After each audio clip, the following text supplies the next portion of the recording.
الصلاة والسلام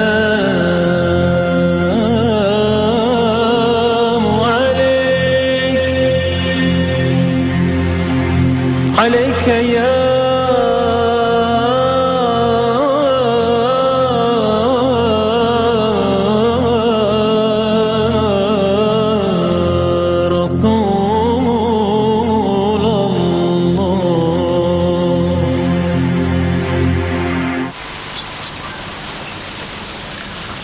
Assalamualaikum warahmatullahi wabarakatuh.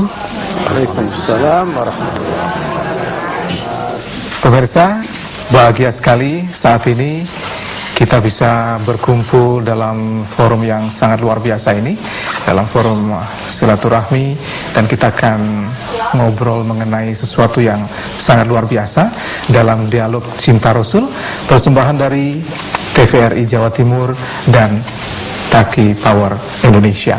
Nah, tentu saja saya tidak sendiri, ada dua narasumber yang sudah menemani kita yang akan menjelaskan apa sebenarnya makna dari cinta Rasul dalam kehidupan kita sekarang ini.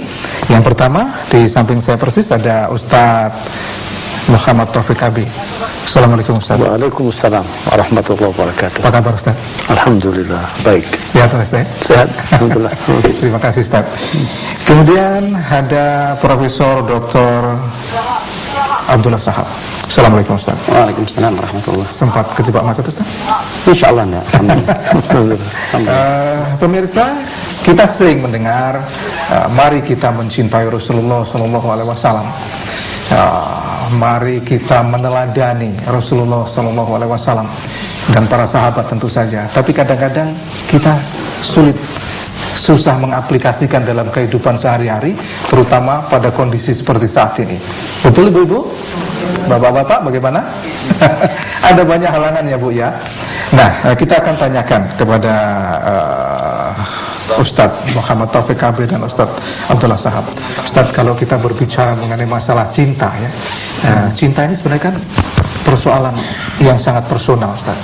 Dan rasa ini ada sebenarnya pada setiap orang. Kalau cinta kepada Rasulullah ini seperti apa Ustadz? Kepada Ustadz Ya. Taufik. Bismillahirrahmanirrahim. Alhamdulillah Rabbil alamin wa sallallahu wa sallama wa baraka ala sayyidina Muhammad wa ala alihi wa man walahu ila yaumiddin. Berbicara tentang cinta itu tentu asosiasi kita pada feeling, pada rasa ya.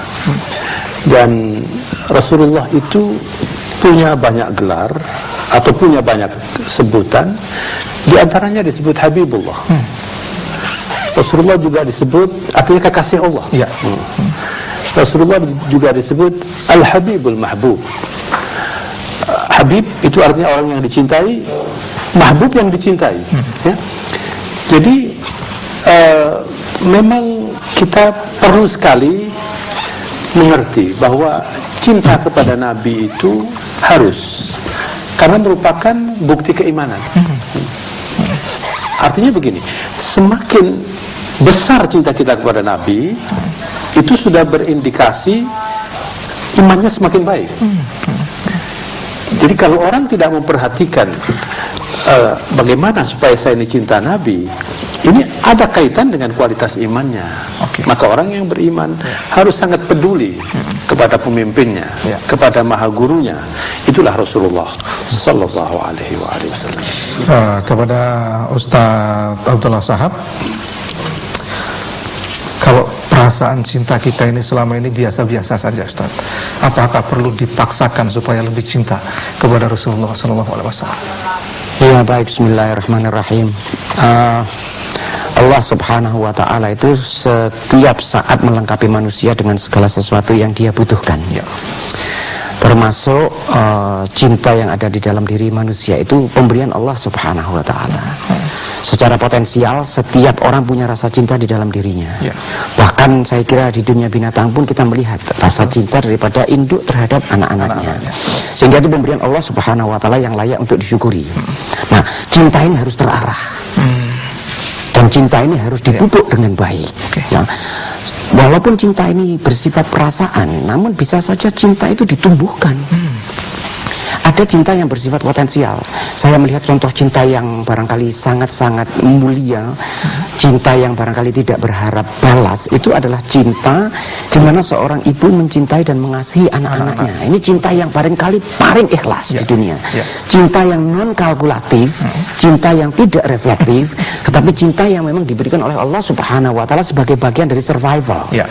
Dan itu sulit diukur, Ustaz, ya? Dan itu sulit diukur, karena tanpa itu manusia ini punah di dunia. Apapun makhluk, tanpa cinta dari orang tuanya dia akan punah. Tetapi ada cinta yang memang harus ditumbuhkan. Di antaranya misalnya sebagai contoh, cinta seorang anak kepada ayahnya itu harus ditumbuhkan. Maka itu ajaran agama meminta kepada anak-anak itu untuk mencintai ayah-ayah dan ibunya. Tetapi tidak ada ajaran agama yang minta kepada ibu-ibu untuk mencintai anaknya. Karena itu sudah pemberian Allah Subhanahu wa taala, itu inherent. Nah, cinta kepada Rasul itu ada di dalam diri kita. Ada di dalam kita karena diciptakan oleh Allah Subhanahu wa taala dari bagian daripada kecerdasan spiritual. Namun itu laten, dormant, laten. Itu harus diangkat ke permukaan. Harus ditumbuhkan. Mungkin kalau boleh saya tambah, Pak Abdullah, ya. Jadi kalau cinta kepada Rasulullah itu al-hubbul imani. Cinta yang landasannya itu iman. Nah, setiap orang ini dilahirkan kan sudah siap untuk beriman. Betul. Ya kan? Kullu mauludin yuladu 'alal fitrah. Manusia ini sudah diberi kesiapan untuk bisa beriman. Kalau tidak ditumbuhkan, seperti katakan Pak Abdullah tadi, maka tidak tumbuh itu nanti. Iman itu bahkan bisa tertutup nanti. Nah, tapi kalau cinta kita kepada anak, atau cinta ibu-ibu kepada suami, suami kepada istri, itu adalah cinta yang fitri. Cinta yang fitri, artinya naluri. Setiap orang dikasih, bahkan hewan-hewan pun cinta kepada. Jangan berani-berani mengganggu anaknya macan misalnya, karena anak macan itu sangat cinta kepada anaknya. Nah, kalau macan saja anaknya diganggu, dia marah. Masa orang tua tidak marah kalau anaknya diganggu? Nah, saya kira itulah supaya lebih jelas. Nah, kalau dalam kehidupan sehari-hari ini sebenarnya perbedaan yang real, yang nyata, cinta kita terhadap Rasul dan cinta terhadap keluarga kita, suami kita, istri kita, anak-anak kita, keluarga yang lain, apa perbedaannya, Ustaz? Tadi Ustaz Abdullah sudah mengatakan ini ada hubungannya dengan kecerdasan spiritual. Tapi kalau cinta kepada anak itu barangkali orang yang katakan tidak santri pun akan cinta. Apakah anaknya cantik atau nggak cantik, pasti cinta itu nanti. Karena memang sudah inherent, kata Pak Abdullah tadi. Tapi kalau cinta kepada Rasulullah ini harus ditumbuhkan. Dengan semakin banyak kita belajar, dan saya kira ini semua kita mengadakan acara seperti ini supaya lebih tumbuh. Ya, dan satu hal yang barangkali paling penting yang harus kita renungkan, bahwa cinta kita kepada anak kita, kepada istri kita, kepada orang lain itu kan menjadi pertanyaan nanti di hari akhir. Betul. Tapi cinta kita kepada Rasulullah Sallallahu Alaihi Wasallam menjadi pertanyaan yang paling dahsyat, yang konsekuensinya paling berbahaya. Sehingga nanti di hari akhir termasuk salah satu khazanah pertanyaan itu, apakah engkau mengenal orang yang bernama Rasulullah Sallallahu Alaihi Wasallam? Dan apakah engkau cinta kepadanya? Loh, itu pertanyaan, dan jangan salah jawaban itu. Dan kalau salah jawaban itu konsekuensinya sangat besar. Dan terus terang bapak-bapak dan ibu-ibu sekalian, apakah kita menyadari pernyataan dari Ustaz Abdullah Sahab tadi bahwa itu adalah pertanyaan yang sangat luar biasa? Baik, Ustaz, kalau cinta ini kan ada parameternya. Jadi kita mencintai istri kita, kita mencintai anak-anak kita, kita mencintai orang lain. Tentu ada makna perbedaan dari cinta itu. Kalau cinta kepada Rasulullah ini apa, Ustaz? Parameternya? Iya, parameternya yang paling jelas lah yang bisa kita lihat. Silakan, Ustaz. Jadi orang cinta itu sebetulnya dia menjadi lemah. Karena apa lemah? Karena dia pasti nanti tunduk kepada yang dicintainya itu. Ada istilah to love is weak, ya? Ya, to love is weak, ya. To love is weak. Jadi kalau orang itu dicintai, itu dia menjadi kuat. Kalau misalnya ada suami istri, mudah-mudahan tidak terjadi, ya. Suaminya cinta benar kepada istrinya, istrinya tidak cinta kepada suaminya. Kasihan suaminya ini ya. Ini suami ini nanti akan tunduk sekali kepada istri ini karena didorong oleh rasa cinta itu tadi. Iya. Nah sekarang kita kembalikan kepada cinta kita kepada Rasulullah sallallahu alaihi wasallam.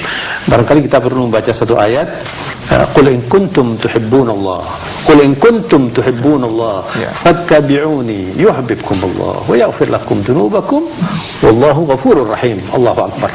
Allah menyatakan, katakan, ini Allah memerintahkan pada Nabi untuk sampaikan pada kita alam semesta ini semuanya.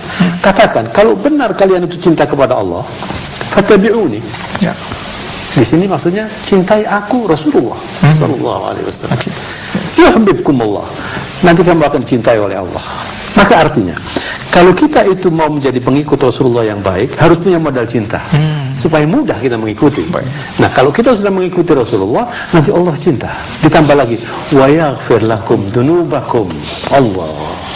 Jadi nanti dengan modal cinta kepada Nabi, kita gampang mengikuti Rasulullah. Ya kan? Kemudian diampuni dosa-dosa kita. Lalu diumumkan, wallahu ghafurur rahim. Allah itu Maha Pengasih, Maha Pengampun. Baik, terima kasih Ustaz. Kalau kita hubungkan dengan apa ya, katakanlah kata bijak tadi, to love is weak. Jadi mencintai itu kan lemah, Ustaz. Jadi kita dilemahkan oleh perasaan cinta. Tapi kalau kita kaitkan dengan cinta kepada Rasulullah SAW, seperti apa Ustaz? Ya, saya melihat begini ya, dalam kehidupan manusia itu ada dua sovereign power, dua kekuatan yang luar biasa. Apa itu Ustaz? Yang pertama kekuatan cinta. Jadi to love is weak itu di satu sisi. Weak itu weak untuk kita, tetapi tidak berarti tidak memotivasi kita untuk bergerak untuk yang kita cintai itu. Baik. Ya, ada dua kekuatan. Yang pertama adalah kekuatan cinta. Yang satu lagi, yang lain adalah kekuatan rasa takut. Takut dan cinta ini berjalan bersama-sama. Kalau kita mencintai seseorang atau sesuatu, kita akan berupaya dengan sangat untuk kita menyenangkan hati orang yang kita cintai, membahagiakan orang, dan itu kita korbankan dengan apapun yang kita miliki. Ya, kita tidak punya perasaan apapun untuk mengorbankan diri kita untuk memberikan sesuatu kepada orang yang kita cintai itu. Sehingga parameter kepada orang yang kita cintai itu pasti dengan sendirinya kita mau berbuat sesuatu, seperti yang Ustaz katakan tadi. Bahkan mungkin kuntum tuhibbunallah fattabi'uni. Sehingga tidak benar kalau ada seseorang yang mengatakan mencintai Rasulullah sallallahu alaihi wasallam, tetapi mencintai orang-orang yang memusuhi Rasulullah sallallahu alaihi wasallam. Karena sekarang ini banyak, di antara kita ini banyak. Kalau kita tanya, dia cinta kepada Rasul, cinta, tetapi dia bermesra-mesraan dengan orang yang memusuhi Rasulullah, memusuhi agama Rasulullah, memusuhi umat Rasulullah, memusuhi ajaran Rasulullah yang sekarang kadang-kadang sering berkembang.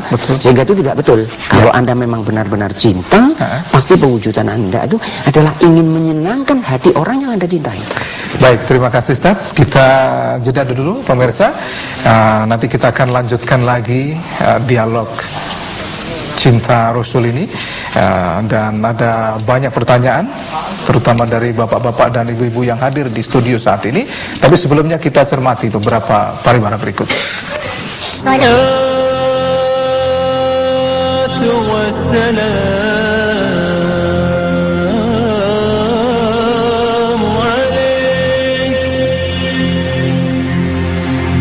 عليك يا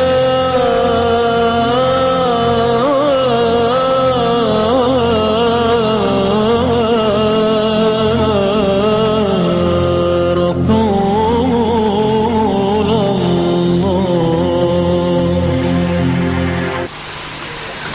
Terima kasih pemirsa, Anda masih di Dialog Cinta Rasul, persembahan dari TVRI Jawa Timur dan Taki Power Indonesia.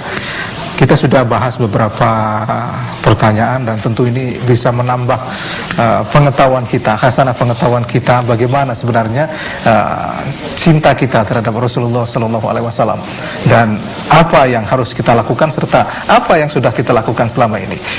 Nah, saya persilahkan kepada bapak-bapak dan ibu-ibu yang ingin bertanya kepada Ustadz Muhammad Taufik Abi dan Ustadz Abdullah Sahab.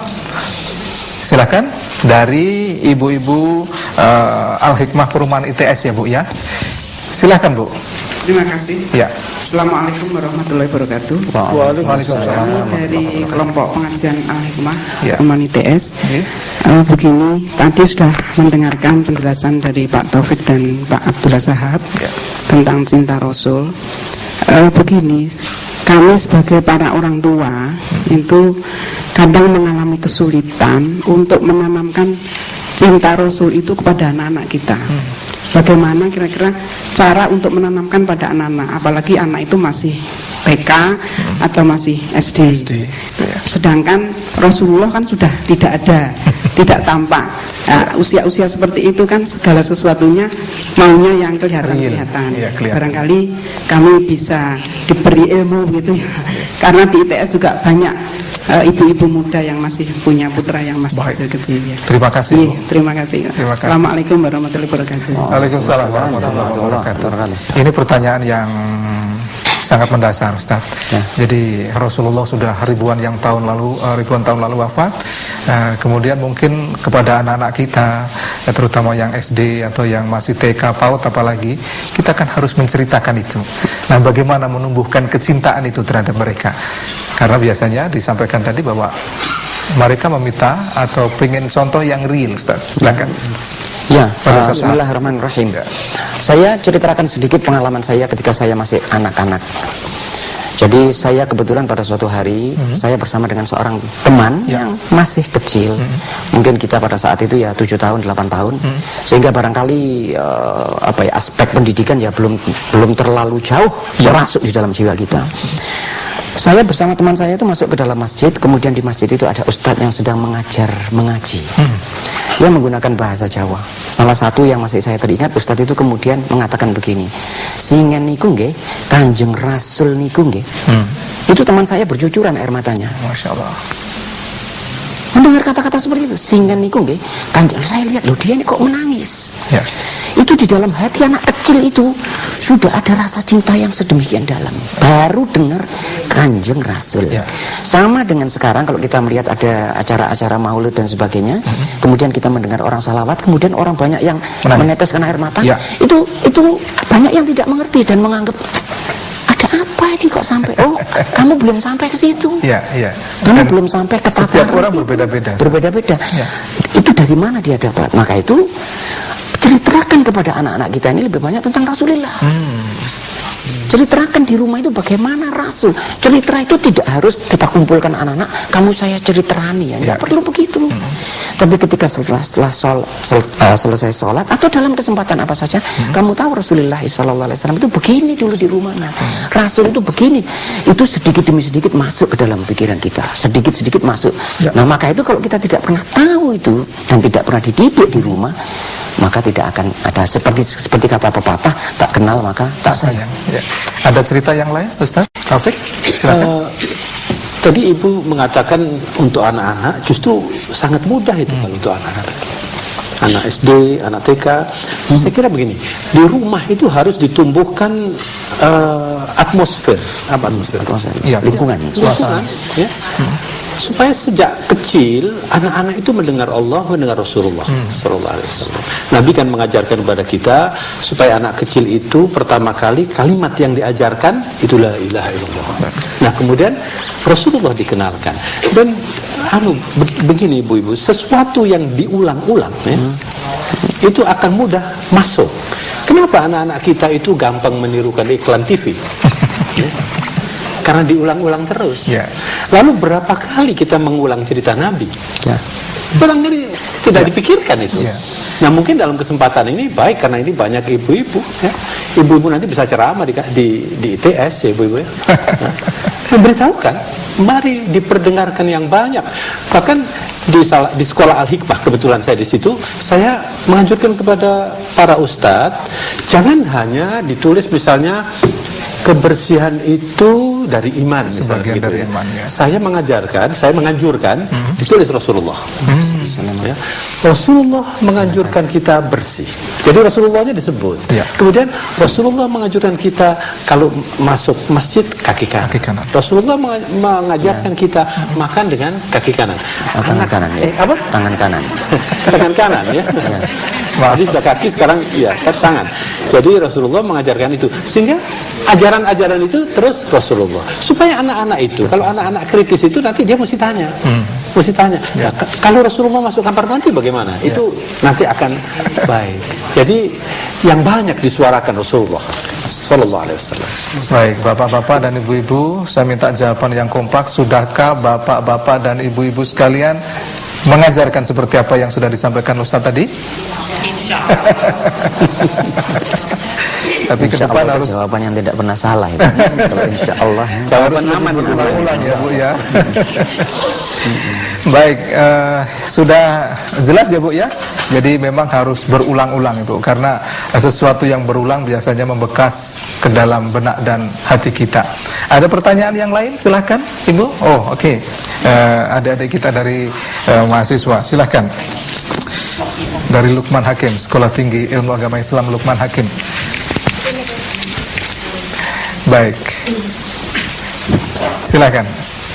Bismillahirrahmanirrahim. Assalamualaikum warahmatullahi wabarakatuh. Waalaikumsalam warahmatullahi wabarakatuh. Begini Ustaz, saya ingin bertanya nih sama Ustaz. Kebetulan saya kok tertarik sekali atas ini dialog kita nih. Begini, tadi ibu ini mengatakan sudah anak-anaknya, sekarang remaja Ustaz. Kebetulan saat ini saya masih remaja juga. Jadi yang saya tanya Ustaz, saya pernah menemukan salah seorang takmir masjid. Dia itu sering menangis di saat orang berselawat, dia menangis.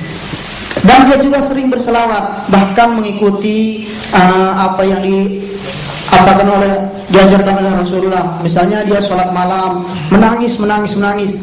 Dan di setiap dia mendengar lantunan-lantunan selawat di masjid-masjid, dia sering menangis.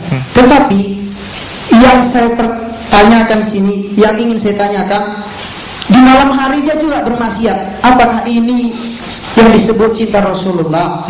Dan bagaimana caranya agar dia ini bisa mengubah sikapnya? Di saat mendengar lantunan selawat, dia menangis cinta Rasulullah. Tetapi di saat tidak ada lantunan itu, dia laksanakan itu yang namanya maksiat. Baik, gimana? Terima kasih. Siap. Terima kasih. Ya, terima kasih. Bagaimana menyatukan hati kita dengan perbuatan kita? Tadi sudah disampaikan bahwa setiap mendengar sholawat menangis, tapi juga ada perbuatan-perbuatan yang bertentangan dengan itu. Ustaz Saab, silakan. Ya, bismillahirrahmanirrahim. Kita seringkali menduga bahwa kalau kita sholawat itu kemudian segalanya selesai. Ketika kita mengatakan asyhadu an la ilaha illallah wa asyhadu anna muhammadar rasulullah, tiba-tiba semuanya selesai. Alangkah mudahnya agama. Agama itu meminta kepada kita sesuai apa yang kita ucapkan, demikian pula yang kita lakukan. Apapun yang dilakukan oleh Bapak itu, ya, walaupun tentu saja kita tidak sepakat, masih ada sisi yang positif. Bahkan kalau kita mau sedikit retorika ini, masih lumayan dia masih salawat daripada yang maksiat tapi malah tidak salawat. Tetapi tidak bisa kita katakan begitu. Seyogianya, semestinya, kalau dia betul-betul cinta kepada Rasulullah SAW, benar-benar cinta, mestinya dia akan mengerjakan sesuai dengan apa yang dikerjakan oleh Rasulullah. Ya. Itu mestinya, itu bukti kecintaannya. Jadi itu masih sebatas lip service. Masih sebatas ucapan di sini. Jadi mengatakan seperti dikatakan di dalam Al-Qur'an, yaquluna bi afwahihim ma laysa fi qulubihim. Mengatakan apa yang ada di mulutnya, sesuatu yang tidak ada di dalam hatinya. Tetapi itu satu langkah awal, sehingga kita tidak bisa mengatakan, paling tidak saya tidak sependapat, kalau kita katakan percuma kamu salawat. Ya. Tetapi kamu melakukan maksiat.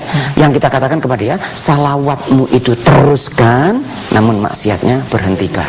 Ya. Begitu, tetapi salawatnya itu baik. Karena di dalam ajaran agama ini yang baik itu tetap baik. Tidak berarti kalau kita berbuat baik sementara kita berbuat jelek, tiba-tiba yang baik hilang begitu saja. Tidak begitu. Ya. Ya. Tetapi sayang, alangkah sayangnya ketika di pagi hari dia berbuat maksiat, malam hari bertobat kepada Allah, besok pagi berbuat maksiat lagi, dan malam hari bertobat kepada Allah, itu kelihatannya bermain-main ya dengan dengan pengampunan Allah Subhanahu wa taala. Ditambahkan Ustaz? Saya berpikir positif, ya. Itu modal yang baik. Artinya dia secara rasa itu sudah baik. Tidak gampang orang mendengar itu kemudian dia emosional begitu, tidak bisa dipaksakan itu. Tapi kalau ada orang bisa seperti itu, sudah punya modal yang baik. Jadi itu pendekatan emosional, ya. Tapi sekarang harus ditumbuhkan lagi, diajak berpikir, pendekatan rasional. Jadi kalau memang seperti tadi sudah kita sebutkan di depan tadi kita banyak berbicara bahwa kalau orang itu sudah betul-betul cinta, itu nanti dia gampang mengikuti. Mungkin informasi tentang mengikuti, tentang beramal belum banyak kepada orang itu. Jadi orang itu harusnya kita rangkul. Begitu dalam berdakwah. Jangankan begitu, Allah dalam Al-Quran itu memberi pahala walaupun wa may ya'mal mithqala dzarratin khairun yarah. Itu darah itu kecil. Apa itu? Molekul. Orang berbuat baik sebesar molekul dilihat dikasih pahala oleh Allah. Apalagi Allah kan maha tahu. Kalau memang betul-betul dia itu cinta Nabi, dia mendengar Nabi, ini saya kira sesuatu yang baik. Bahwa dia bermaksiat, manusia akan banyak kelemahan. Bisa diperbaiki insya Allah. Baik, dan saya yakin kita yang hadir di sini juga pemirsa yang ada di rumah sudah punya modal yang sangat luar biasa sebenarnya untuk mencintai Rasulullah sejak awal bahkan, dan kita tinggal meneruskan dan meningkatkan bagaimana kecintaan kita itu. Nah Ustaz, cinta itu kan kadang-kadang ada perasaan naik turun, ya. Bahkan kadang-kadang bisa pupus. Untuk melestarikan perasaan cinta kita terhadap Rasulullah ini, caranya seperti apa Ustaz? Taufik, silakan. Ya, salah satu caranya kita mengadakan acara ini. Saya juga berharap pemirsa bisa berpikir, ya. Ini sebetulnya salah satu tujuannya ya usaha melestarikan cinta kita. Bagi yang belum pernah berpikir tentang cinta, barangkali setelah mengikuti ini berpikir dia. Nah, tapi kita lebih baik merasa saya barangkali belum baik cinta saya kepada Nabi. Itu lebih positif dibanding wah kalau saya sudah cinta. Saya kira saya sependapat dengan Ustaz, sangat sependapat bahwa lepas dari mudahnya mengatakan cinta dan betapa dalam perkenalan kita dengan kata cinta, tapi cinta kita kepada Rasul kecil. Cinta kita kepada Rasul ini tidak umum. Bahkan orang merasa ya sudahlah, dia Nabi, ya, dia selesai tugasnya, ya saya ikuti. Tapi cinta loh, bukan cuma mengikuti, ada perasaan cinta yang bahkan orang berani mengorbankan jiwanya untuk cintanya itu, segalanya. Saya kira itu perlu dinaikkan ke permukaan, karena tujuannya nanti bisa jauh. Berawal dari cinta Rasul itu, kemudian kita cinta agama. Berawal dari cinta agama, kemudian kehidupan kita menjadi lebih baik. Oh, itu konsekuensinya sangat besar. Karena tidak mungkin orang yang benar-benar cinta Rasul kemudian mendegradasi agama. Insya Allah tidak akan. Dan itu sebenarnya cinta benar kepada Nabi, dia peka ketika Rasulullah disebut. Dan kalau orang disebut Nabi kemudian tidak bersalawat, itu disebut kikir oleh Nabi. Al-bakhilu man dzukirtu indahu wa lam yusalli alayya. Itu kikir. Jadi kalau saya mengatakan qala Rasulullah sallallahu alaihi wasallam, lalu ibu biasa saja, berarti ini cintanya bagaimana ya? Kalau saya nyebut anak ibu mesti kaget. Mesti, wah, kenapa anak saya ini? Kan begitu. Itu karena ada cinta. Kalau saya menyebut suami ibu, kaget enggak? Nggak terlalu. Mestinya kaget juga dong. Nah ini feeling tadi itu, ya. Feeling tadi. Baik, dan mengenai perasaan cinta ini, jadi saya teringat sedikit bahwa seperti dikatakan Ustaz Taufik itu, pengertian bahwa ketika disebut nama Rasul kemudian kita membaca salawat itu pun tidak populer. Kenapa Ustaz tidak populer? Wallahu a'lam. Bahkan kalau itu based on ignorance, karena tidak mengerti, namanya tidak mengerti, tidak bisa disalahkan. Tetapi kadang-kadang di masjid-masjid dan sudah diingatkan. Khotib Jumat selalu mengatakan innallaha wa malaikatahu yusholluna 'alan nabi. Kemudian ya ayyuhalladzina amanu shollu. Itu shollu itu maksudnya berikan salawat, perintah itu. stand still, maksudnya terus sampai hari yang akan datang. Perintah shollu alaihi wasallam. Tetapi mereka semua diam. Seolah-olah mengucapkan Allahumma sholli wa sallim wa barik alaihi, itu demikian berat. Maka itu majelis seperti ini insya Allah akan membiasakan diri kita untuk tidak berat membaca salawat. Dan ketika dibaca salawat itu jangan pernah punya pemikiran bahwa itu dihadiahkan kepada Rasul, kemudian Rasul berbahagia dengan itu. Itu untuk kita. Tadi waktu pembukaan tadi kan salawat ya. Salawat. Saya terus terang saja, saya tadi itu sulit saya merasakan itu ya. Sepertinya apa bisa bicara saya ini nanti. Begitu. Jadi nggak tahu. Itu yang saya rasakan tadi itu. Diulangi lagi, saya merasakan itu. Karena suaranya kan bagus tadi itu. Coba nanti didengarkan lagi. Ibu merasa apa itu? Ya itu kan masalah getaran, masalah frekuensi. Maka itu majelis-majelis seperti ini adalah untuk menata frekuensi. Jadi gross tuning atau fine tuning. Ada yang gross tuning memang jauh, frekuensi di sini dia di sini ya. Tapi ada yang mendekati, terasa dia sedikit. Tapi belum fine tuning. Tetapi ketika dia sampai di fine tuning nanti terasa. Baik. Seperti itu teman saya itu tadi yang masih kecil, begitu dengar Kanjeng Rasul nangis. Begitu disebut Kanjeng Rasul gitu aja. Iya, jadi dalam pemahaman saya dalam kehidupan sehari-hari ini ada Ustaz. Jadi ketika menyebut kata Rasulullah SAW, kemudian kita salam, itu wah ini mesti aliran tertentu ini. Jadi dan kita merasa takut dan khawatir kepada Rasulullah. Betul, aliran tertentu, aliran yang senang kepada Rasulullah.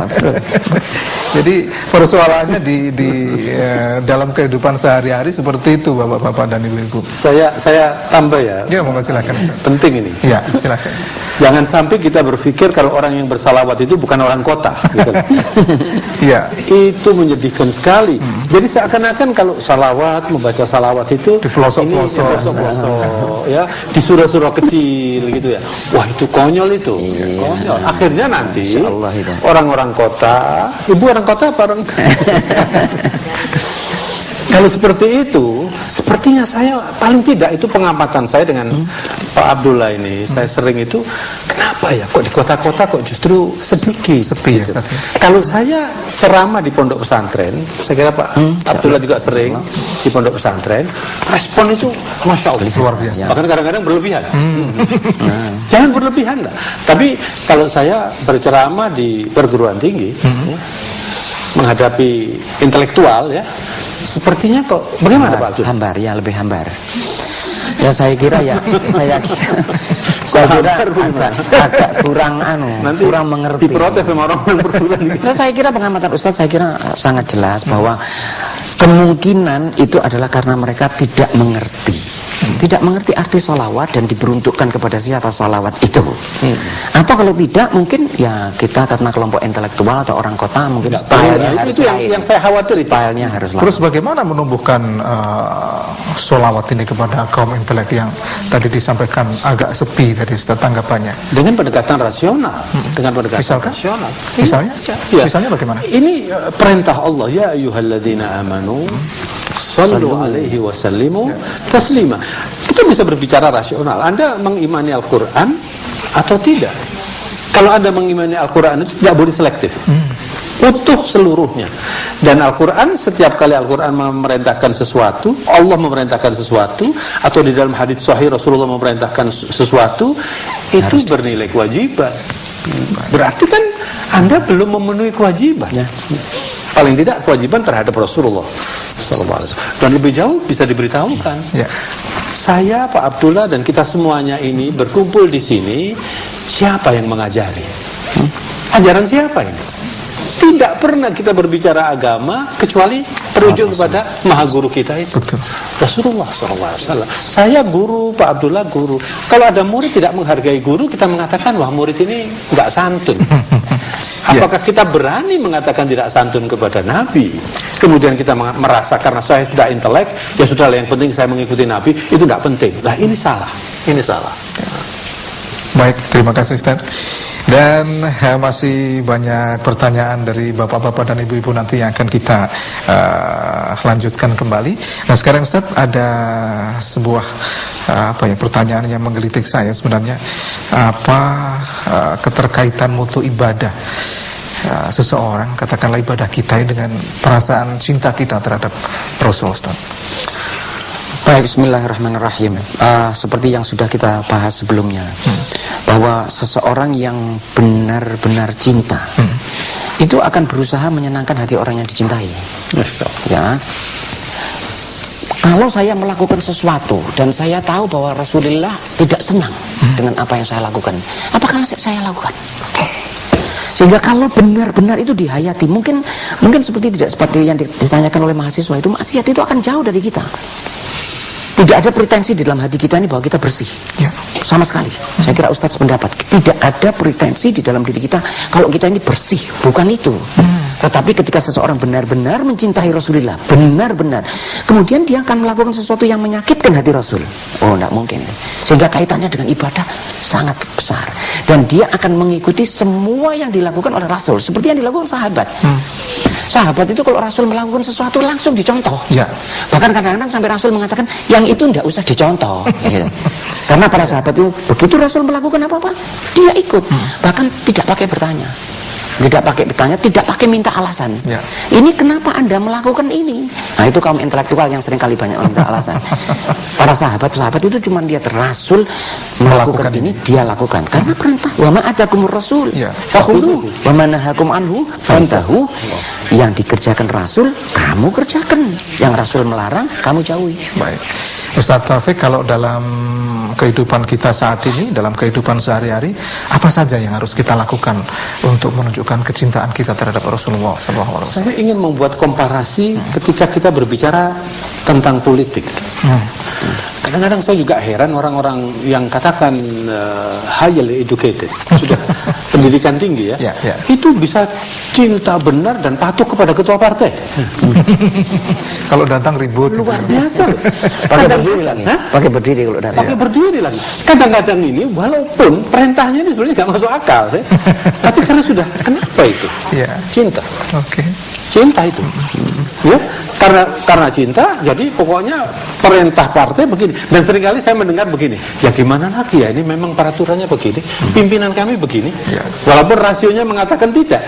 Tapi saya belum pernah mendengar mereka itu mengatakan, gimana ya, Nabi mengatakan begini. Ya. Kenapa kok tidak? Ya. Karena dia kurang cinta kepada Nabi, lebih cinta kepada ketua partai. Ibu yang mengatakan ini. Bahkan Ustaz seringkali ini Mas Jadi